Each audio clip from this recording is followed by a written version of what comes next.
ఆ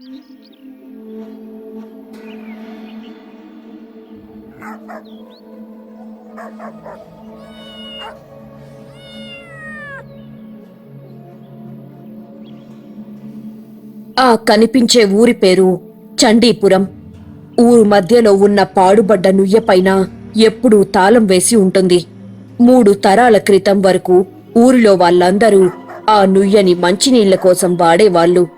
ఇప్పుడు మాత్రం ఆ నుయ్య వైపు కూడా ఎవ్వరూ చూడరు. మీ ఇంటికి చుట్టం చూపు వస్తే మైలు దూరం నడిపించి చెరువులో నీళ్లు మోయిస్తున్న వదిన, అది కూడా ఊరిలో నుయ్యుంచుకొని.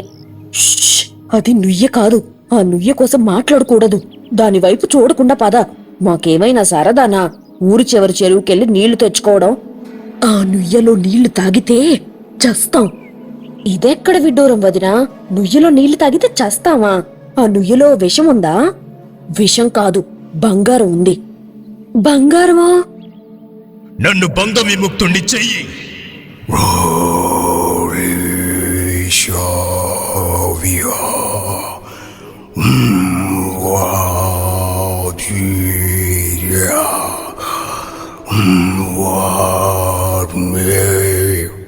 ఓరి నాయనా, ఓరి దేవుడా, ఇదే ఊర్రా నాయనా.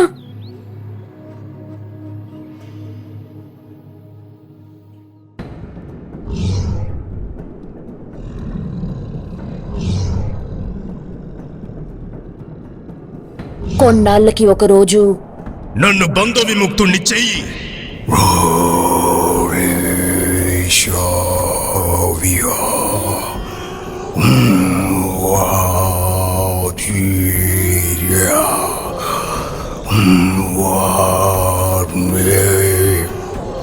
ఇదేదో చాలా శక్తివంతమైన ప్రేత శక్తిలాగా ఉంది.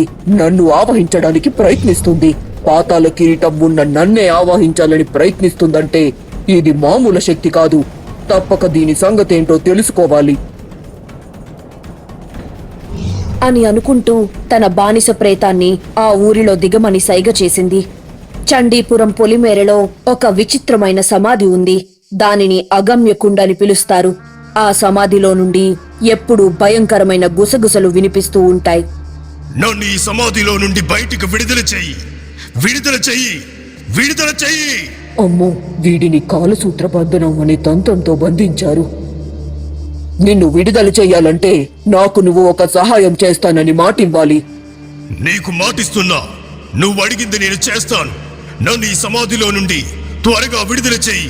సరే, నువ్వు మాటిస్తున్నావు కనుక ఈ రాత్రికి నా శక్తిని ఉపయోగించి కాలసూత్ర బంధనం నుండి నిన్ను విడుదల చేస్తాను.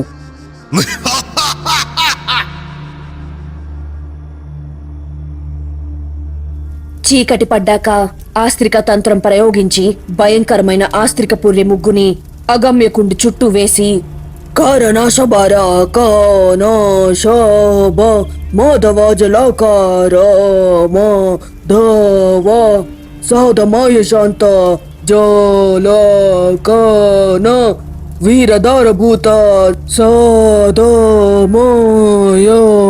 నిశ్శబ్దంగా ఉన్న పొలిమేరలో కృదిమ మంత్రాలు చదువుతూ ఉంది. భయంకరమైన క్షుద్ర మంత్రాలతో పొలిమేర ప్రతిధ్వనిస్తూ ఉంది. సుమారు 3 గంటలు 30 నిమిషాల మంత్రజపంతో అగమ్యకుండు సమాధి బంధనాన్ని పటాపంచలు చేసింది.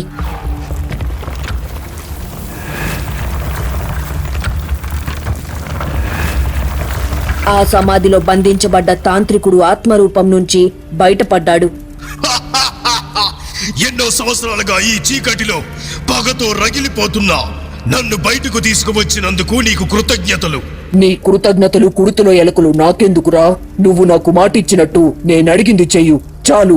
సరే, తప్పక చేస్తాను. ఏం కావాలి నీకు? మదిరా అనే ఊర్లో ఒక ముసలి మంత్రగత్తె ఉంది. దానిని చంపాలి. కాలసూత్ర బంధనంలో ఉన్న నన్ను అవలీలగా బయటికి రప్పించగలిగిన నీకు ఒక ముసలి మంత్రగత్తెను చంపడానికి నా సహాయం ఎందుకు? నువ్వే చంపొచ్చు కదా. అది మామూలు మంత్రగత్తె కాదు, బేతాళ కిరీటం కలిగిన మంత్రగత్తె.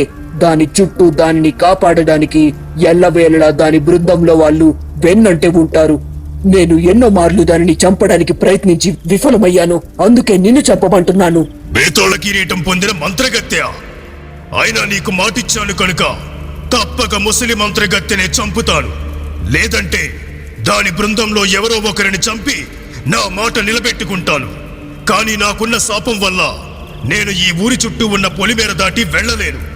నా శక్తి ఈ ఊరంతా అదృశ్య రూపంలో ఆవహించి ఉంటుంది. నువ్వే ఆ మంత్రాలవ్వని ఈ ఊరిలోకి, అంటే నా మాయా వలలోనికి వచ్చేలా చెయ్యి. ఒకసారి ఈ ఊరి పొలిమేర దాటి నా వలయంలో అడుగు పెట్టింది అంటే నా చేతిలో దాని అంతాన్ని ఎవ్వరూ ఆపలేరు. సరే, నేను నువ్వు చెప్పినట్టే చేస్తాను. ఆ మంత్రాలవ్వని కాని దాని బలగంలో ఎవరైనా కాని నా వలయంలో అడుగు పెట్టగానే వాళ్ళను గుర్తుపట్టడం ఎలా? గా గౌ గోరక గాబ్రక బ్రా బౌ బోరక బీకర కరాక జా జౌ జోరక జాగ్రక కరాక మా మృగ మృత్యు మరణకారక. మంత్రం చెప్పి ప్రేత గబ్బిలాన్ని సృష్టించింది. ఈ ప్రేత గబ్బిలం మంత్రాలవ్వ కాని దానికి సంబంధించిన వాళ్ళు కాని వచ్చిన వెంటనే అరిచి నీకు తెలియజేస్తుంది. అది చూపించిన వాళ్ళని చంపి నీ మాట నిలబెట్టుకో. నా వలయంలోకి నువ్వు చెప్పిన వాళ్ళు రాగానే బందీ అయిపోతారు. అమావాస్య రాత్రి నా శక్తి మేల్కొంటుంది. అప్పుడు వారిని చంపి నీకు ఇచ్చిన మాటను నిలబెట్టుకుంటాను. ముందే చెప్తున్నాను, ఒకసారి నా బంధనంలోకి వచ్చిన వారిని నేనే వద్దు అనుకున్నా చంపకుండా ఉండడం అసంభవం. సరే, మాట నిలబెట్టుకో జ్వాల నక్షతాంత్రిక అని చెప్పి అక్కడి నుండి వెళ్ళిపోయింది. తాంత్రికుడి ఆత్మ ఎగురుకుంటూ ఊరి మధ్యలో ఉన్న నూతిలోకి దూరిపోయింది. ఆ నుయ్య నుంచి వచ్చిన నల్లటి పొగ ఆ ఊరి మొత్తాన్ని కమ్మేసింది.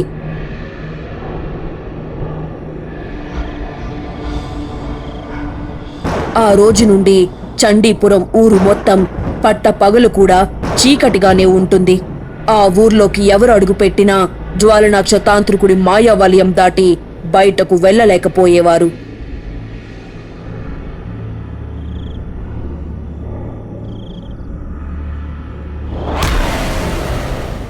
బొసే ప్రేత గబ్బిలమా, ఊరిలోకి వచ్చింది ఆ ముసలి మంత్రాలవ్వలాగే ఉంది.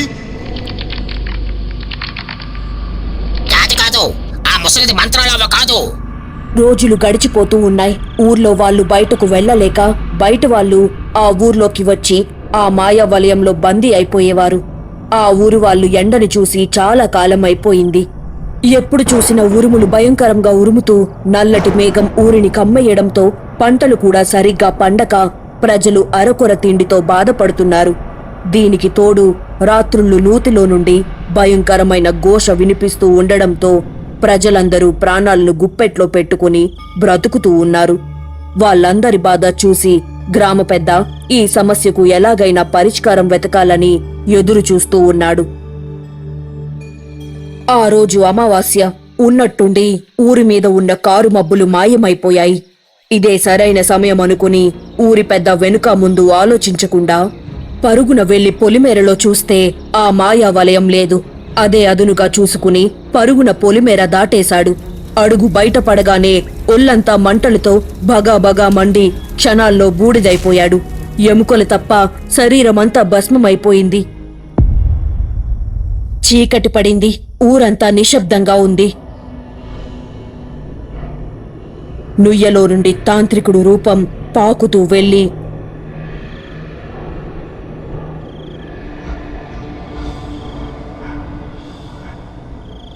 పడుకున్న ఆమె మెడలో నుండి మంగళసూత్రం తెంచుకొని పోయాడు.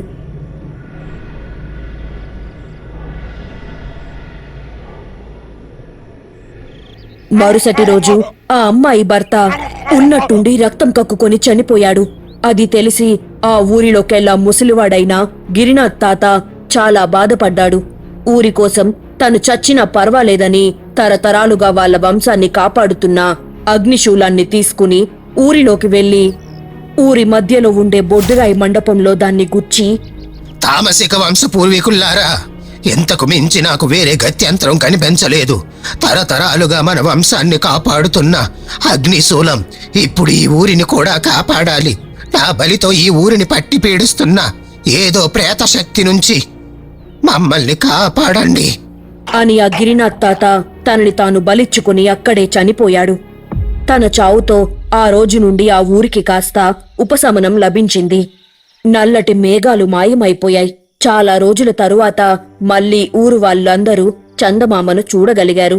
కాని ఊరిని దాటి బయటకు వెళ్లడం ఎవ్వరి వల్ల కావడం లేదు. ఊరు మొత్తం ఇంకా ఆ మాయావలయంలోనే బందీగా ఉంది. అక్కడ కృదిమ, మంత్రాలవ్వ ఆ జ్వలనాక్ష తాంత్రిక ఆత్మ చేతిలో చచ్చిందన్న వార్త ఎప్పుడెప్పుడు వింటానా అని ఎదురు చూస్తూ ఉంది. ఓసై బానిస ప్రేతమా, ఇప్పుడే ఆ చండీపురం ఊరు వెళ్లి వాడు నాకిచ్చిన మాట ఎప్పుడు తీర్చుతాడో కనుక్కొనిరా. అర్ధరాత్రి అవుతుంది. నిర్మానుష్యంగా ఉన్న ఊర్లోకి బానిస ప్రేతం మాయావలయం దాటి లోపలికి వచ్చి, మంత్రాలవ్వ చావు ఎప్పుడో కనుక్కోమని పంపింది. కృదిమాకిచ్చిన మాట ఎప్పుడు నిలబెట్టుకుంటావు? మీకు ముందే చెప్పాను కదా, ఈ ఊరు దాటి బయటికి వెళ్ళలేను. నాకు శాపం ఉంది కనుక మీరే ఆ మంత్రాలవ్వని ఈ ఊరిలోకి వచ్చేలా చేయండి. ఒక్కసారి నా మాయావలయంలోకి అడుగు పెడితే ఎవరూ బయటపడలేరు. సరే అని చెప్పి బానిస ప్రేతం వెనక్కి బయలుదేరింది. కాని మాయావలయం దాటి వెళ్లలేక వెనక్కి పడిపోయింది. తన బలాన్నంతా ఉపయోగించి మాయావలయాన్ని దాటేసింది. కాని ఒళ్లంతా మంటలతో మండి భస్మమైపోయింది.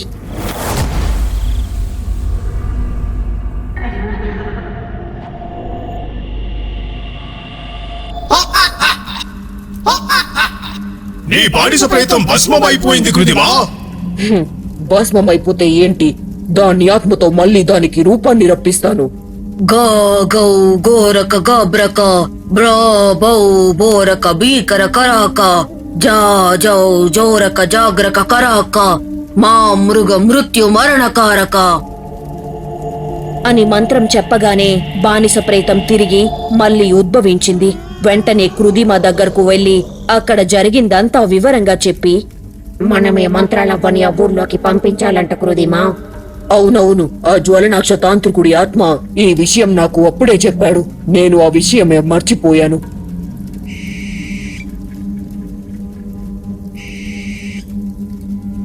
అని గుడ్లగూబని పిలిచి ఏం చేయాలో దానికి చెప్పి పంపించింది. గుడ్లగూబ తన రూపాన్ని ఒక చిన్న మైనా పక్షిలాగా మార్చుకుని ఎగురుకుంటూ మదిరా వెళ్లి మంత్రాలవ్వ ఇంటి ఎదురుగా ఉన్న చెట్టుపై కూర్చుని ఏడుస్తూ నటిస్తూ ఉంది. నా ఏడుపు విని మంత్రాలవ్వ బయటకు వస్తే బాగుండు అని అనుకుంటూ ఉండగా లోకి బయటకు వచ్చాడు. ఏదో పక్షి బాధతో రోదిస్తున్నట్టుంది. ఎక్కడా అని చుట్టూ చూస్తే చెట్టుపైన పక్షి ఏడుస్తూ కనిపించింది. తన దగ్గరకు వెళ్లి ఏం జరిగింది అని విచారిస్తే అది కిచికిచిమని అరుస్తూ ఏదో చెబుతూ ఉంది.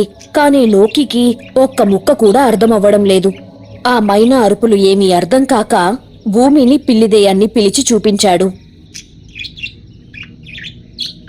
పిల్లి అరుపులకు అర్థమేంటో చెప్పగలను కానీ ఇలా పక్షి అరుపులు నాకెలా అర్థమవుతాయి? సమయానికి మంత్రాలవ్వ కూడా ఇంట్లో లేదు. అవును, మారిక ఊరిలో ఉన్న అజయ్కి ప్రపంచంలో ఉన్న అన్ని జంతు, పక్షి, కీటకాల భాషలు అర్థమవుతాయి కదా. అతనిని తీసుకుని వస్తే ఎలా ఉంటుంది? అవును, అమ్మ బేతాళ కొండ నుంచి రావడానికి రాత్రి అవుతుంది. దానికి తోడు రేపు బేతాళ పూజ కూడా ఉంది కదా. అమ్మ వచ్చేదాకా వేచి చూడడం ఎందుకు? పాపం ఈ పక్షికి ఏ కష్టం వచ్చిందో ఏంటో అని అనుకుని లోకి ఎగురుకుంటూ వెళ్లి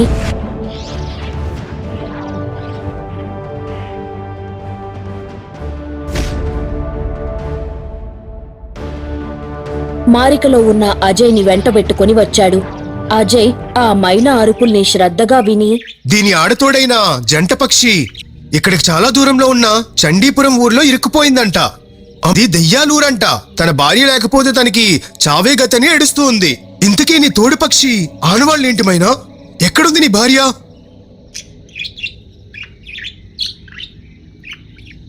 చండీపురం ఊరిలో ఉన్న మండపం గూటిలో ఉంది దాని జత పక్షి. అయ్యో పాపం, ఈ చిన్న జీవికి ఎంత కష్టం వచ్చింది.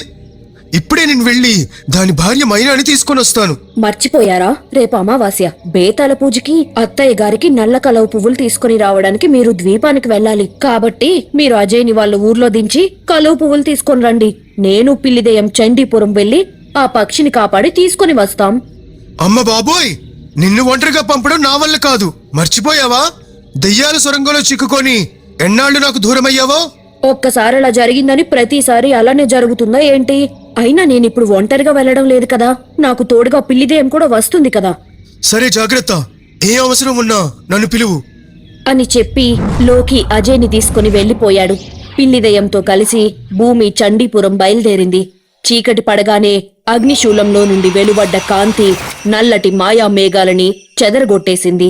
ఆ ఊరు జ్వాలనాక్ష తాంత్రిక ఆత్మవలయంతో బంధించబడింది అని తెలియక ఊర్లోకి వెళ్లిపోయారు ఇద్దరు. వచ్చిన వాళ్ళు మంత్రాలవ్వ బంధువులు. మేలుకో తాంత్రిక, నీ మాట నిలుపుకో. వచ్చారు వచ్చారు.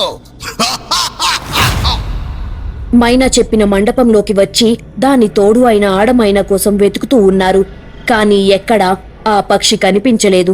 ఇంతలో తాంత్రికుడు విషనాగబంధనంతో భూమిని పిల్లిదెయ్యాన్ని బంధించేశాడు. నా విషనాగు బంధనంతో మీకు స్పృహ ఉండదు. నిద్రలోనే రేపు అమావాస్య ఆఖరి గడియలో బాడి మసైపోయి అనంతలోకంలో కలిసిపోతారు.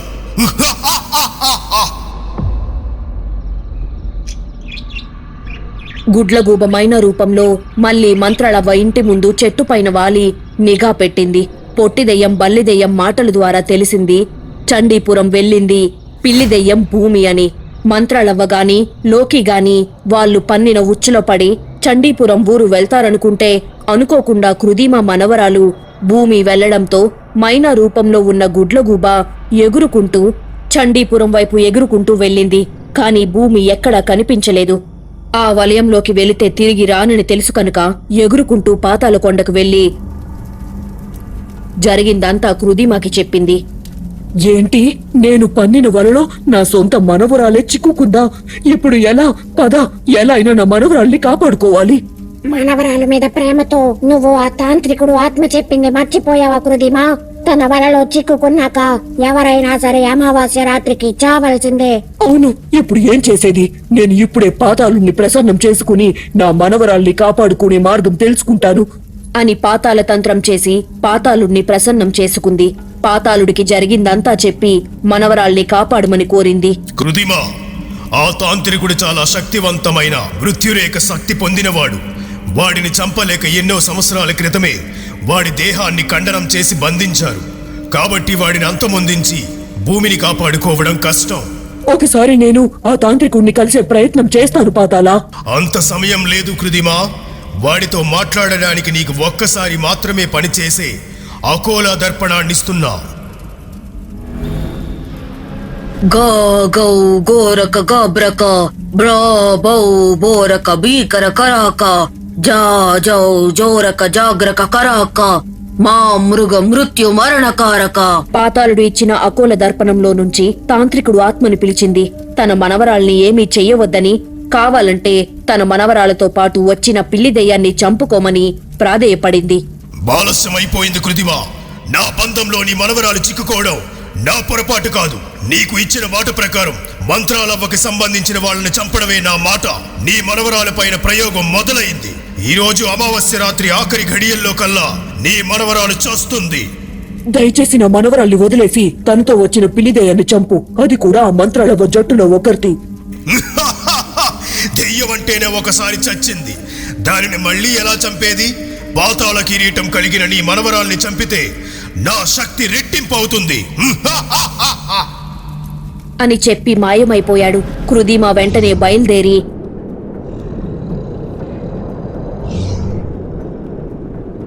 ఆ మాయా వలయం దాటి లోపలికి వెళ్లటానికి ప్రయత్నిస్తుంది.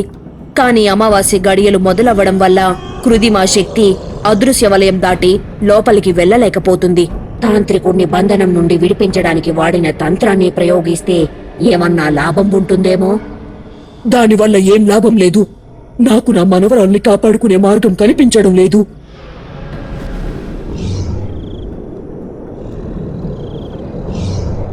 నల్ల కలువ పువ్వులు పట్టుకుని లోకి మంత్రాలవ్వ బేతాల పూజకి ఏర్పాటు చేసి బయటకు వస్తూ ఉండగా కృదిమా కలిసి జరిగిందంతా చెప్పింది. నేను నీ తల్లిని చంపాలనుకుని ఉచ్చుని ఏర్పాటు చేశాను. కానీ అనుకోకుండా నా మనవరాలు నేను వేసిన ఉచ్చులో చిక్కుకుంది. ఎలా అయినా నా మనవరాల్ని కాపాడు. ఈ రోజు రాత్రి అమావాస్య పూర్తయ్యేలోపు ఆ వలయం నుండి బయటకు రాకపోతే నా మనవరాలతో పాటు పిల్లిదయ్యం కూడా శాశ్వతంగా అనంతలోకంలో కలిసిపోతారు. ఇక లాభం లేదని క్షణం కూడా ఆలస్యం చెయ్యకుండా చాలా వేగంగా మదిర వెళ్లి పూజలో కూర్చున్న మంత్రాలవ్వకి జరిగిందంతా వివరంగా చెప్పాడు లోకి. పక్షిని కాపాడుదామని వెళ్లి ప్రాణాలు మీదకు తెచ్చుకుందా నా కోడలు. నేనుండగా ఎవడ్రా నా కోడల్ని చంపేది? పద పద వెళ్ళి భూమిని కాపాడుదాం అని ఆ ఊరి పొలిమేరలో చేరుకుని చూస్తే బూడిద మధ్యలో మనిషి అస్థికలు. అక్కడికక్కడే ఆవాహన చేసి ఆ చచ్చినవాడి ఆత్మను పిలిచింది.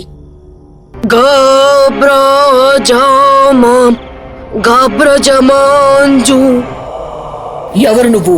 ఈ ఊరి పొలిమేరలో నిన్ను తగలబెట్టి చంపిందెవరు? అసలు మీ ఊర్లో ఏం జరుగుతుంది? చెప్తాను, మొత్తం చెప్తాను.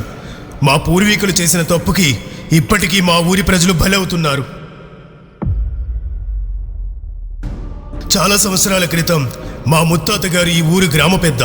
ఎక్కడి నుండో ఒక తాంత్రికుడు మా ఊరిలోకి వచ్చాడు. పొలిమేరలో ఉన్న కొండపైనే ఉండేవాడు. అప్పుడప్పుడు ఊరిలోకి వచ్చేవాడు. వాడికి మంగళసూత్రాలు కావాలి. మొగుడు బ్రతికుండగా ఏ ఆడదైనా తన మంగళసూత్రాన్ని తీసి తనకు దానంగా ఇస్తుందో వాళ్ళకి 1 కేజీ బంగారాన్ని బదులుగా ఇస్తాను అని మా ఊరి మండపంలో కూర్చొని చెప్పేవాడు. మొదట్లో వాడి మాటలు ఎవరూ నమ్మలేదు. కానీ ఒకరోజు మంగళి అనే ఆవిడ భర్త ప్రాణాపాయంలో ఉంటే వైద్యానికి చాలా డబ్బు ఖర్చు అవుతుందని ఆ తాంత్రికుడు మాట నమ్మి తన మంగళసూత్రాన్ని వాడికి దానంగా ఇచ్చేసింది. వాడన్నట్టుగానే ఆ మంగళసూత్రాన్ని తీసుకొని అక్కడికక్కడే 85 తులాల బంగారాన్ని బదులుగా ఇచ్చాడు. ఆ విషయం ఊరిలో అందరికీ తెలిసింది. కొంతమంది బంగారానికి ఆశపడి మొగుడు బ్రతికుండగానే మెడలో తాలిబొట్లు తీసి వాడికి దానంగా ఇచ్చేవాళ్ళు. వాడికి 101 తాలిబొట్లు కావాలి. మంగళసూత్రాల్లో ఉన్న బంగారంతో దుష్ట అనే క్షుద్ర శక్తిని మేల్కొల్పి దాని ద్వారా అనంతమైన క్షుద్ర శక్తిని పొంది భూత ప్రేత పిశాచాలకు అధిపతి అవ్వాలన్నది వాడి కోరిక. కానీ మంగళసూత్రం ఇచ్చిన ఆడవాళ్ల భర్తలు అంతు చిక్కని రోగం బారిన పడి వాళ్ల ఒళ్లంతా వికృతంగా మారిపోయి రక్తం కక్కుకొని ఒకరి తర్వాత ఒకరు చనిపోయేవాళ్లు. వాడిని ప్రశ్నించే ధైర్యం ఎవ్వరూ చేయలేకపోయారు. అప్పటి గ్రామ పెద్దయిన మా ముత్తాత గారు వాడిని ఊర్లో నుంచి బయటికి పంపించబోయారు. కానీ ఆ తాంత్రికుడు ఆయనపై క్షుద్ర ప్రయోగం చేసి ఆయనలోకి దయ్యాన్ని వదిలి చంపించేశాడు.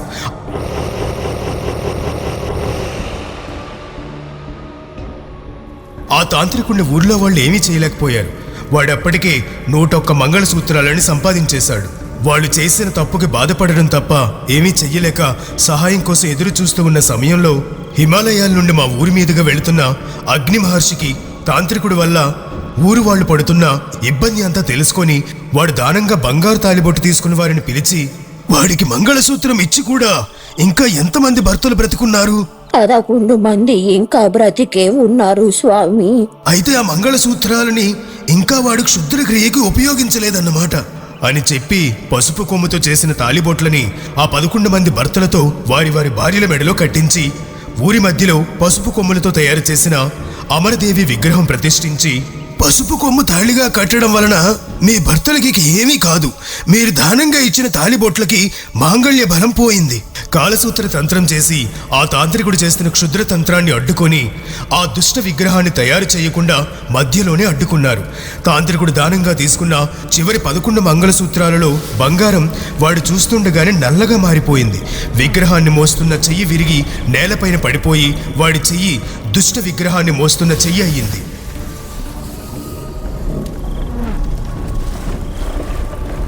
ఎవడ్రా నేను చేస్తున్న తంత్రాన్ని మధ్యలో అడ్డుకొని నాశనం చేసిన వాడు?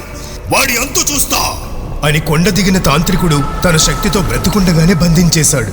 కానీ వాడు దృష్టక్రియ నుంచి వచ్చిన శక్తి వల్ల ఎన్నిసార్లు బంధించినా మళ్లీ తప్పించుకొని వస్తున్నాడు. ఇంకో మార్గం లేక దేహఖండన తంత్రం చేసి వాడి కాళ్ళు చేతులు నరికి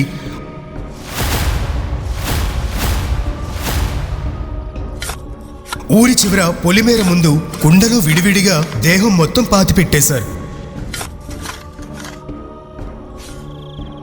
వీడు తయారు చేసి సగంలో ఆపేసిన దుష్టశక్తి విగ్రహానికి క్షుద్రశక్తి ఉంటుంది. అలా అని ఈ ఊరిలో వాళ్ల అత్యాస వల్ల వాళ్ల తాలిబొట్టులోని బంగారంతో తయారైన ఆ విగ్రహాన్ని ఈ ఊరు దాటి బయటకు తీసుకువెళ్ళకూడదు. అలా చేస్తే తాలిబొట్టు దానంగా ఇచ్చిన 90 మంది వంశం వాళ్ళు చనిపోతారు. దానికి తోడు తాంత్రికుడు కూడా ఈ ఊరు దాటి వెళ్లే ప్రమాదం ఉంది. అదేమిటి? వాడు చచ్చాడు కదా? వాడు సగం చేసిన తంత్రం వల్ల సగం శక్తి వచ్చింది. అందుకే వాడి ఆత్మకి నాశనం లేదు, దేహం మాత్రం కుళ్ళిపోతుంది. ఆ విగ్రహం మీ ఊరు మధ్యలో ఉన్నంతకాలం వాడు ఈ ఊరి పొలిమేర దాటి వెళ్ళలేడు. పోతే పోనివ్వండి స్వామి. వాడు మా ఊరు వదిలి వెళ్ళిపోతే మాకు మంచిదే కదా. బంగారంపై ఆశతో మీ ఊరి వాళ్ళు ఒక మామూలు తాంత్రికుణ్ణి ఒక ప్రేతాత్మ శక్తిని పొందేలా చేశారు. కాబట్టి వాడిని మీ ఊరి వాళ్లే బయటకు రాకుండా జాగ్రత్త వహించండి. వాడి వల్ల ఇంకో ఊరు నాశనం అవ్వకూడదు అని చెప్పి వాడు తయారు చేసిన దుష్ట విగ్రహాన్ని తీసుకువచ్చి, ఈ విగ్రహం పూర్తిగా చేయకుండా నేను మధ్యలోనే ఆపడం వల్ల తాంత్రికుడికి దాని శాపం తగిలింది. కాబట్టి వాడు ఈ ఊరి దాటి బయటకు వెళ్ళలేడు అని ఆ విగ్రహాన్ని ఊరి మధ్యలో ఉన్న నూతిలో పడేసి, ఈ నూతిలో నీళ్లు ఎవరూ వాడకండి, వెంటనే దాన్ని కప్పేసి దానిపై రక్ష కట్టండి. ఈ ఊరు దేవతకు నిత్యం పూజలు ఎవరు చేస్తారు? తామసిక వంశం వాళ్ళు స్వామి. తామసిక వంశం వాళ్ళకి అగ్నిశూలం ఇచ్చి, అమావాస్య రాత్రి సమాధిలో ఉన్నవాడి ఆత్మకి శక్తి వస్తుంది.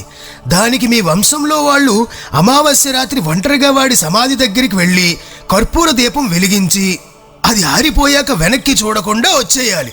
మీ వంశం వాళ్ళని ఎప్పుడూ ఆ దుష్ట శక్తి నుంచి ఆ అగ్నిశూలం కాపాడుతుంది. జాగ్రత్త. అప్పటి నుండి మా ఊరు మళ్ళీ ప్రశాంతంగా మారింది. కానీ ఏం జరిగిందో ఏమో, మళ్ళీ వాడు మేల్కొన్నాడు. అమావాస్య రాత్రులు పూర్వం దానంగా తాళిబొట్లు ఇచ్చిన 11 మంది వంశంలో వాళ్ళ మగవారిని ఆవహించి వాళ్ళ భార్య మెడలో మంగళసూత్రాన్ని తెంచుకొని తీసుకుంటున్నాడు. ఒక్కసారి మీ పూర్వీకులు నాకు దానంగా ఇచ్చారు, బదులుగా నేను 85 తులాల బంగారం ఇచ్చాను. కాబట్టి ఇప్పుడు నాకు మీ అనుమతి అవసరం లేదు. వచ్చే అమావాస్యలో నా 11 తాళిబొట్లను తీసుకొని సగంలో వదిలేసిన తంత్రాన్ని పూర్తి చేసి దుష్ట విగ్రహానికి సంపూర్ణం చేసి తిరిగి నా దేహంతో బ్రతుకుతా. ఎలా అయినా వాడిని ఆపాలని ప్రయత్నించి పొలిమేర దాటేలోగా చనిపోయాను. ఇంతలో కృదిమ కాలవర్ణ పిశాచి గుడ్లగూబు రూపంలో అక్కడికి ఎగురుకుంటూ వచ్చి కృదిమ వల్లే ఇదంతా జరిగిందని, కృదిమ మంత్రాలవ్వని చంపడానికి ఈ జ్వలనాక్ష తాంత్రిక ఆత్మని మేల్కొల్పింది అని జరిగింది మొత్తం చెప్పి, అవ్వా, ఎలా అయినా భూమిని కాపాడమని కుదిమ నిన్ను కోరింది. అబ్బా, ముందు ఆ కృతిమాని చంపిపడే. మనకే ఒకదానికి తర్వాత ఒక సమస్య వచ్చి పడుతూ ఉంటే ఆ ముసిలి ముచ్చు మొహంది మనల్ని ఇబ్బంది పెడుతుందేంటి? ఎగిరితంటే ఎట్లా పడుతుంది? గూనుగొర్రిపోత మొహంది. ఈ బంధనాన్ని ఛేదించాలంటే మనకి గాలిలో తేలే కలువ పువ్వు కావాలి. అది వీరద్వీపంలో మాత్రమే ఉంటుంది. కానీ ఆ ద్వీపం శపించబడ్డ ద్వీపం.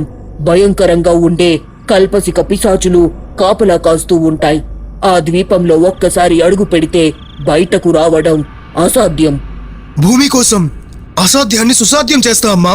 చెప్పు, ఎటు వెళ్ళాలి? ఆ ద్వీపానికి వెళ్లే మార్గంలో గాలి సుడులు తిరుగుతూ ఉంటాయి. నువ్వు అనుకున్న వైపు నిన్ను వెళ్ళనివ్వదు. ఆ సుడుల్లో ఉన్నప్పుడు నీకు దిక్కులు తెలియవు, సూర్యచంద్రులు కనిపించరు.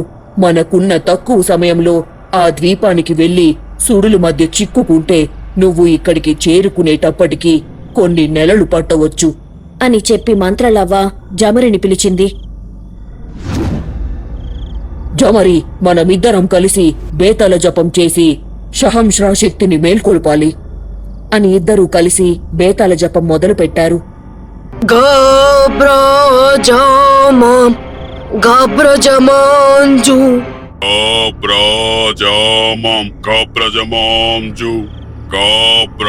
బేతాళ మంత్రంతో ఆ పొలిమేర మొత్తం ప్రతిధ్వనిస్తూ ఉంది.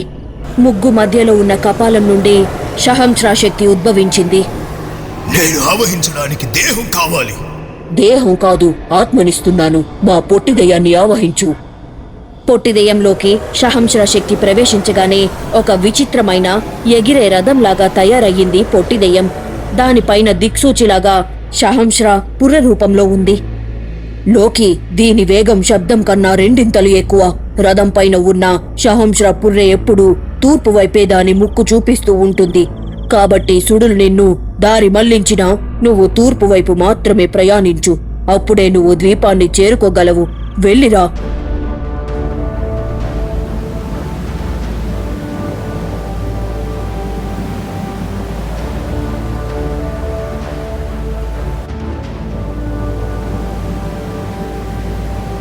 లోకి షహంశ్రా రథంలో ఆ ద్వీపాన్ని చేరుకుని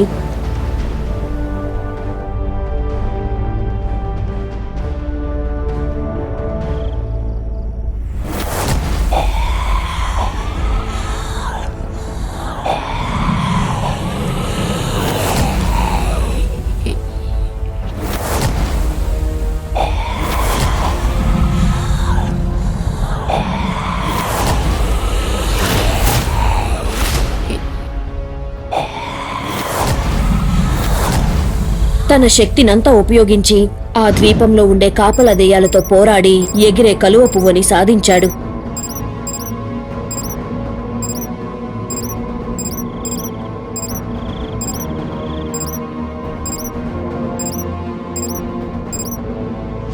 గాలిసుడులు తిరుగుతూ రథాన్ని దిక్కులు మళ్లిస్తూ ఉంది కాని కుర్రె రూపంలో ఉన్న షహంశ్రా శక్తి తూర్పు వైపు చూపించడం వల్ల సుడిగుండాలు మాయ నుండి తప్పించుకుని తను కావలసిన దిక్కుగా మెరుపు వేగంతో క్షణాల్లో ఆ కలువ పువ్వుని తీసుకుని చండీపురం పొలిమేర చేరుకున్నాడు.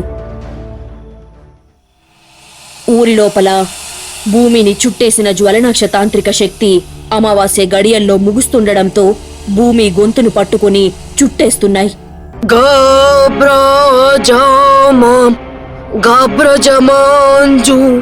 మంత్రం చెప్పగానే బెకబెక చెప్పులు ఎగురుకుంటూ వచ్చి అవ్వ కాళ్ళ ముందు చేరాయి. వాటిని తొడుగుకొని పువ్వుని పట్టుకుని గాల్లో ఎగురుతూ అదృశ్య రూపంలో ఉన్న వలయంపైనే పువ్వుని పెట్టి మంత్రం చెప్పగానే ఆ వలయం మొత్తం పటాపంచలైపోయింది. గుండ్రంగా తిరుగుతున్న ఆ తామర పువ్వు తాంత్రికుడి ఆత్మని ఆకర్షించి వాడి ఆత్మని తనలోకి లాగేసుకుంది. మహర్షి చేసిన అదే తంత్రాన్ని మంత్రాలవ్వ జమరి కలిసి చేసి మళ్లీ ఆ జ్వలనాక్ష తాంత్రికుణ్ణి బంధించేసి ఆ నూతిని పూడ్చిపెట్టేశారు. నేనొక్కదాన్ని ఎక్కడికైనా పంపాలంటే భయమేస్తుంది భూమి. ఇకపై నువ్వు ఇంటి పట్టునే ఉండు తల్లో. అక్కడ పాతాల గుహలో మనవరాలు బ్రతికి బయటపడింది అన్న ఆనందం కన్నా శత్రువైన మంత్రాలవ్వని సహాయం అడగాల్సి వచ్చినందుకు కుమిలిపోతూ ఉంది కృదిమ. చా, దాని ముందు ఓడిపోవడం కన్నా చచ్చిపోవడం నయం. వసై మంత్రాలవ్వ, ఈసారి నేను కొట్టబోయే దెబ్బ మామూలుగా ఉండదు, కాసుకో.